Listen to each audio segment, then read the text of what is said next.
This is Nikki speaking to you from a very rainy, wet Chateaubriand in December 2020. We've all heard the hype. Meditation is an essential part of any healthy, conscious lifestyle. But knowing this isn't enough. As research on the mind continues to expand, we're finding more truths about how valuable it is to regularly practice methods that reduce brainwave frequencies, thus enabling the brain to rest and rejuvenate itself. And it's through this healing relaxation that the brain can power up its efficiency to change our life. Indeed, meditation may be the most powerful methods we have available to us to transform not only our own life, but human consciousness as a whole. This remains a scientific mystery, but it seems almost certain that efficient brains can collectively communicate with each other through some sort of network that's invisibly out there in the dark matter. I suppose modern technology has enabled us to be able to acknowledge these type of possibilities now. After all, the invention of the World Wide Web and the improvement of telecommunication technology has allowed us to be able to transfer information from one side of the planet to the other in a millisecond of real time using compatible devices. We use this technology every day without even considering how does this work. Why do we still question that the most prolific device known to man, the human brain, is capable of doing the same? Whether you're a seasoned meditator or simply curious to give it a try, you probably hope that meditation holds the power to both unlocking your higher potential as a human being and awakening you to the mystery of who you are beyond your thoughts. So what's stopping you put meditation into your daily routine? The two most common answers are the myths surrounding meditation and your beliefs about yourself. If you're like most, you've probably had a dabble in what you've heard or read about meditation and found that your actual experience has not lived up to the lofty potentials in all the hype. These are the myths, and over the next few days I shall be stripping back the hype and exposing the ancient ideals of meditation so you can improve your practice. Over the past decade, I've taught many people how to meditate using the true principles. Working with so many inspiring people from all over the world has blessed my life in so many extraordinary ways. It has also given me a unique opportunity to see firsthand how people meditate and how they think about meditation. Some have been meditating since before I was born in 1963 and have tried every brand of meditation on offer. Others are more rigid in their practice and frown upon those who are not so disciplined. Some come into my programs with little or no meditation experience, other than what they've read or heard, and most fall somewhere in between. But wherever they fall on the practice spectrum, one thing I've observed through my interactions with thousands of meditators is that the vast majority are making the same handful of meditation errors. I'm going to address these so that you can take your practice to the next level. But before I do, I would like to clarify the basics. Position: sitting or lying down. Scientifically, it doesn't matter about the position used. The objective of meditation is to lower the brainwave frequency from a beta level, 15 to 30 Hz, to alpha, 8 to 15 Hz, or theta, 4 to 7 hertz, so the brain can rest and rejuvenate itself. Sitting meditation was originally taught as a form of self-discipline in religious or spiritual practice. For example, when Buddhist monks meditate for enlightenment, they might do so for up to 12 hours in one sitting. Their self-discipline comes from mastering the balance between relaxation whilst maintaining correct posture in a seated position. However, remaining in a seated position makes a long session easier to stay awake and focused. Being prone or lying down and relaxed causes you to drift away from consciousness and into deep sleep. If your intention to meditate is to relax or rejuvenate the brain for the purpose of making your life more organised and purposeful, then the scientific approach does not need you to differentiate between sitting or lying down. Either position will achieve your goal of relaxing enough to lower the brainwave into meditation. Having said that, I want to explain the biggest mistakes that will stop you from reaching the optimum frequencies. Brain analysing. The brain analyses nerve signals, and whilst it continues to do this, the brain wave frequency cannot reduce. If your arms or legs are touching other body parts, signals will be automatically transmitted to the brain. This means that legs should be slightly apart. Fingertips have a high number of sensory nerves, so they must be turned upwards and not touching anything. The inner world remains active as you sleep. Do not make work for your brain to analyse when your intention is to brain rest. Comfort matters. You cannot meditate if you're extremely uncomfortable and becoming aware of that discomfort. Thinking about pain or position takes the brainwave frequency above that of meditation. This includes feeling hot or cold too. It is so much better to take a few seconds to change position or make yourself more comfortable than it is to sit analysing the pain and the position. Awareness of the outer world. Noise, smell, taste that causes the brain to think distracting thoughts. It is not beneficial to block out all noise and learn to meditate in a completely sterile situation. But however, it is not beneficial for any of the senses to activate and move you from your inner self back to the outer environment. A ping on your phone will automatically start you thinking about who might be trying to contact you. The radio or TV might draw you into judgment or thinking about your opinion. Smell could trigger a memory that causes you to be distracted.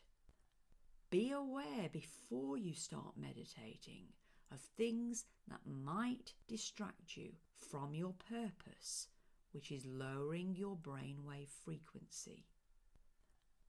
Being too comfortable in a prone or lying position. If you choose to lie down to meditate, then make sure you do not go to sleep. Never meditate on your bed or the settee. The brain associates these spaces for sleep, and you will find it extremely hard to stay awake. Although I use a mat on the floor, I make sure I'm not too comfortable, which helps me to stay conscious. Beneficial seated position. If you choose to sit, then you must keep your spine straight by lifting from the lower abdomen. If you need help with this, it can be achieved by leaning against a wall or rolling a towel and placing it under the tailbone to throw the hip weight forward. The chin should be tucked in towards the collarbone. To attain the best angle, imagine you are holding an apple between your chin and chest. You will feel the extension in the upper spine and neck. What this is doing is placing the weight of the brain directly over your shoulders, so that when you relax and lose conscious control over your neck muscles, the head remains balanced. If the chin is too high, the weight of the brain will cause your head to slowly tilt backwards.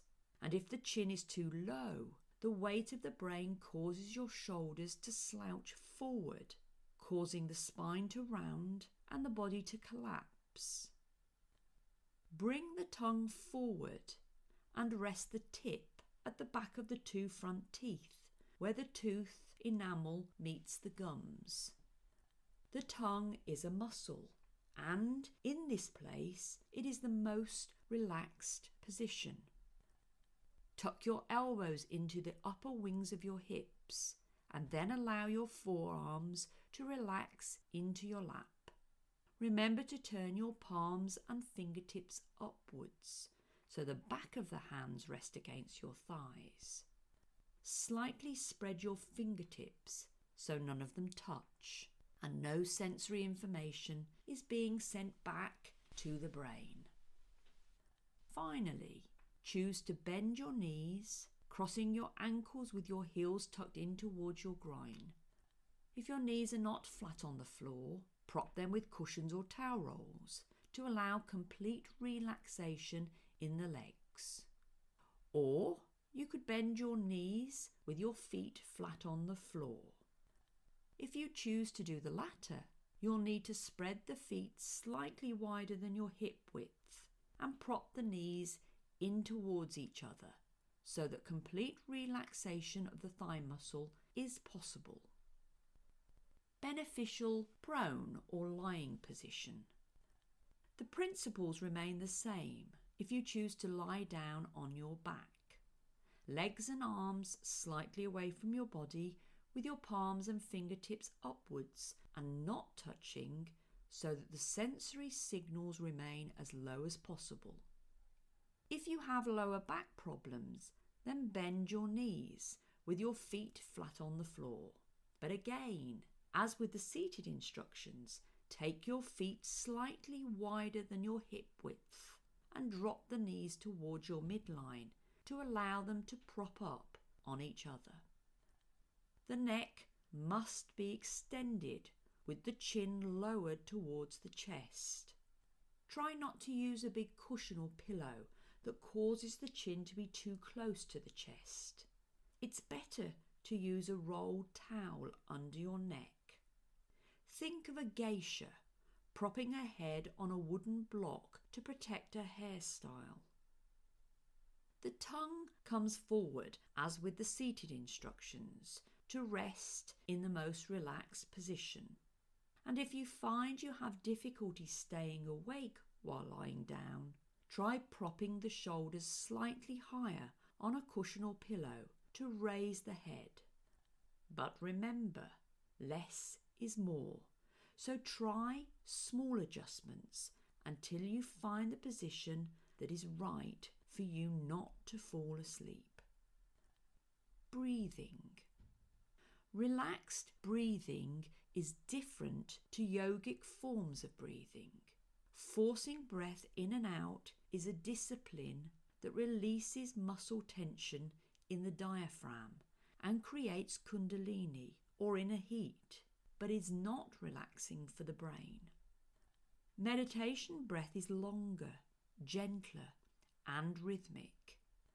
You breathe in slowly through the nostrils, pushing the belly button away from the spine until you cannot take any more breath inside. Hold the full position for 2 or 3 seconds.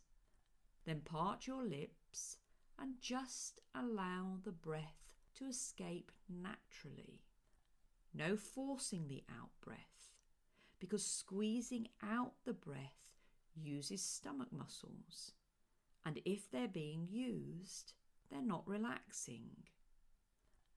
Focus on the breath being drawn through the nose. Sometimes you can notice the difference in temperature between the left and the right nostrils. After completing 3 rounds of relaxed breathing, let go of conscious control and allow the breathing to switch back to automatic. Now we've corrected the basic needs for meditation, I want to start to correct the fundamental errors. By this, I mean the way at which we approach the inner experience of meditation can actually prevent us from discovering its extraordinary life-transforming potential.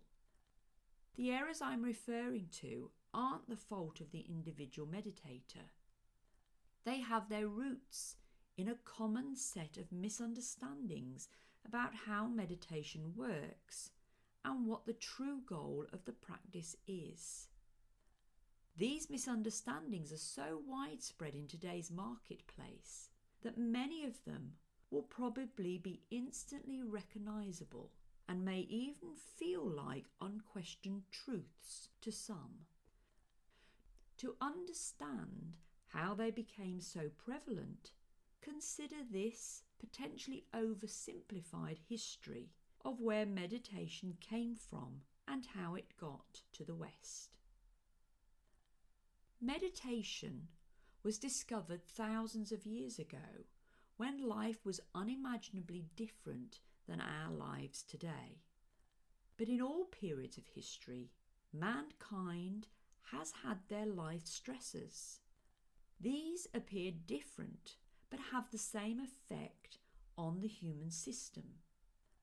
In theory, a dinosaur posed the same mind and emotional stress to a caveman as regular city-bound traffic does to a present-day person travelling to and from their daily work. Meditation was first spread by uneducated hermits and then gradually became refined in secluded monasteries and ashrams over thousands of years. It was the educated scribes and monks that recorded the details of meditation in religious contexts, and so the ancient practice and techniques were embedded in religion, spirituality, cults, ancient cultural myths and superstitions, pre-scientific worldviews. Now suddenly, over the last half-century, these texts have been rapidly translated and adapted by a wealthy, modernist Western culture that has attempted to blend meditation with contemporary psychotherapeutic principles and practices to generate positive mental health and well-being. I acknowledge the simplistic nature of this history, but I'm simplifying in order to make a simple point. Meditation in the contemporary West is still in its infancy, and due to a complex swirl of secular cultural forces interacting with it, this ancient religious practice is struggling to find solid footings on this new secular ground.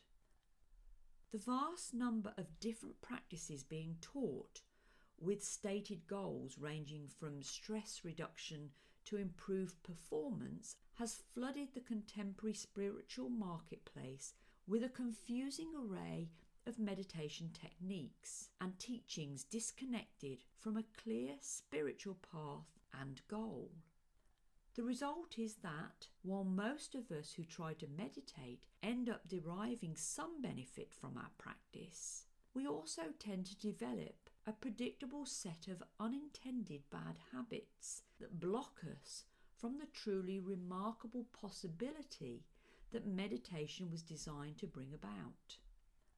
In my own self-improvement over several decades, I have sought masters, roshis, and gangas from the Eastern Hemisphere to better understand the roots of this ancient art, and scientists in quantum mechanics, biocentrism, and psychology to gain modern knowledge of the mind. I've seen the power of meditation, and it has changed people's lives, connected us with a higher purpose, and awakened us to our true spiritual nature. I've also seen how all too often, despite the countless benefits that meditation can provide, these possibilities can fail to materialize. Many sincere intentions to meditate have fallen by the wayside as confusion, frustration, or a sense of failure permeate the experience. If you're like most seekers today, a satisfying and sustained meditation practice may have eluded you despite your most dedicated efforts. And it's my view that it doesn't have to be this way. When we learn how to recognize and avoid most of the common meditation errors and the misunderstandings that underlie them, we will find that meditation is not only one of the most life-enhancing practices we can do, but it can also actually revolutionize our entire experience of being alive. Tomorrow, I will continue with some welcome clarification on this onward journey.